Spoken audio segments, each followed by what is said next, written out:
আজ আমি বানাবো পাকা আমের স্পঞ্জি কেক। অসাধারণ এই কেকটি খুব সহজেই আপনি উনুনে কিংবা গ্যাসের ওভেনে কড়াইয়ের মধ্যে বানিয়ে নিতে পারেন। তাহলে আসুন তৈরি করি আমের কেক। কেক তৈরির জন্য প্রথমে মিডিয়াম সাইজের 3 থেকে 4টি মিষ্টি পাকা আম থেকে একটা চামচ দিয়ে এভাবে পাল্প বার করে নেব। তারপর এগুলো একটি মিক্সি জারে নিয়ে এর সঙ্গে হাফ কাপ চিনি অ্যাড করব। এবার সব কিছু মিক্সি জারের মধ্যে খুব ভালো করে ব্লেন্ড করে নেব। এখন এই পাল্পগুলো একটা বাটির মধ্যে নিয়ে এর সঙ্গে একটা কাঁচা ডিম এবং হাফ কাপের একটু কম রিফাইন তেল যোগ করব। তারপরে একটা হ্যান্ড ব্লেন্ডার নিয়ে মিনিমাম 5 মিনিট খুব ভালো করে ফেটিয়ে নেবেন। যত ফেটাবেন কেক তত স্পঞ্জি হবে। শেষে দেখবেন এরকম একটা স্মুথ ব্যাটার তৈরি হয়েছে।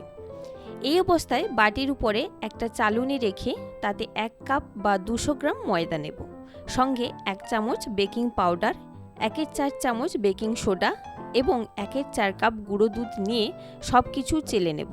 তাতে সমস্ত ইনগ্রিডিয়েন্টস সমানভাবে মিশে যাবে। এখন সব কিছু খুব ভালো করে মিশিয়ে নিতে হবে।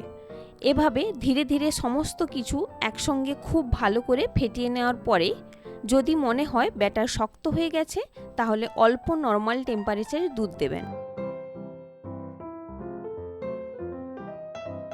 এইভাবে আরও 2 মিনিট ভালো করে ব্লেন্ড করে নেওয়ার পরে অবশেষে এরকম মোটা ও স্মুথ ব্যাটার তৈরি করে নিতে হবে। এবারে উনুনে বা গ্যাসের ওভেনে একটি কড়া বসিয়ে এরকম একটা স্ট্যান্ড দিয়ে ঢাকনা চাপিয়ে লো ফ্লেমে কিছু সময় গরম হতে দেব। এবার 1 পাউন্ড সাইজের একটা বাটিতে অল্প একটু তেল ভালো করে ব্রাশ করে নেব। আপনারা চাইলে স্টিলের বাটিও নিতে পারেন। এখন এর মধ্যে 1 চামচ ময়দা দিয়ে ভালো করে পুরো বাটিটার চারদিকে এভাবে স্প্রেড করে নেব। আপনাদের কাছে যদি পার্চমেন্ট পেপার থাকে তাহলে সেটাও ব্যবহার করতে পারেন, তাহলে আর এই ময়দা দেওয়ার দরকার নেই। এখন কেকের ব্যাটারটা আরও একবার ফেটিয়ে নেব। এবারে বাটির মধ্যে আস্তে আস্তে পুরো ব্যাটারটা ঢেলে নেব।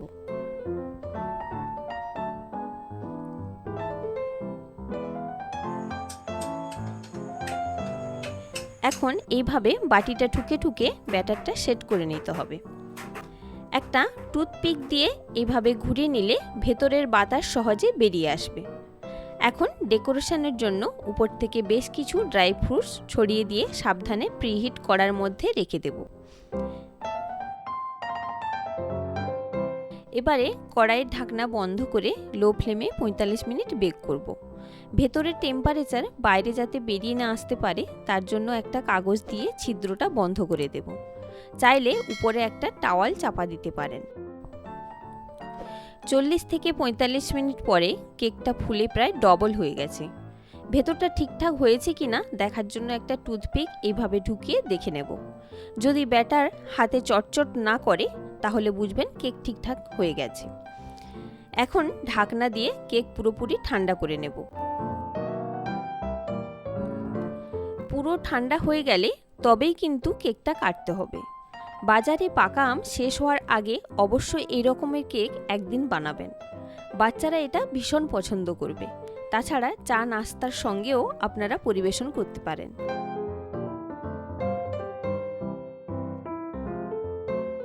দারুণ স্পঞ্জি হয়েছে। ভেতরের স্ট্রাকচারটা দেখুন, খুব সুন্দর হয়েছে। তাই বাড়িতে অবশ্যই একদিন ট্রাই করবেন এবং কেমন হলো অবশ্যই জানাবেন। আর যদি ভালো লেগে থাকে তাহলে প্লিজ চ্যানেলটি সাবস্ক্রাইব করে আমায় সাপোর্ট জানাবেন। ধন্যবাদ সবাইকে।